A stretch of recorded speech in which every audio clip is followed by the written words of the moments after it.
pra ver? Está ali. Agora a gente vai fazer a slime.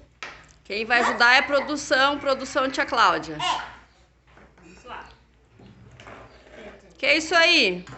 É cola, gente. Pode ser qualquer cola. Pode ser qualquer cola. Mas Cola. não usem a da escola, tá? Por favor. Senão sua mãe vai ficar matéria com vocês. Cola branca. Cola branca. Um pouquinho de cola, né? Um pouco. Ah, é. Ó, tá vendo? Isso é cola. Mas não usem a da escola, por favor. Meu Deus do céu. A escola está fazendo isso por diversão. Aí a gente está na casa da minha tia. E tia, o que fazemos agora? Agora, gente, a gente vai usar o corante. Qual é a cor que vocês vão usar? Eu vou usar vermelho, meu irmão vai usar laranja, minha prima vai usar o azul e violeta verde. É violeta o meu. Vamos lá. Uma gotinha. Uma gotinha.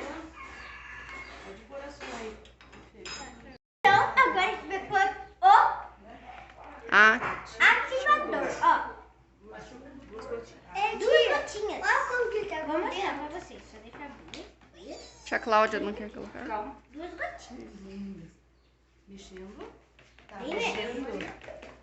Muito bem. Mexendo. Mexe, Pepe. Da Bia. Mexendo. Leozinho. Ainda meu tá uma... Mexe. Tem que continuar mexendo. Acho que tem que pôr mais ali nela, que ela não pôs a... Mexendo. Aí. Vai. Ó lá, ficou pronta a slime. Demorou um pouco. A laranjada do Teodoro, vermelha da Beatriz, a lilás violeta da Maria Cecília e verde green do Felipe. Uhul! Beijo! Beijo.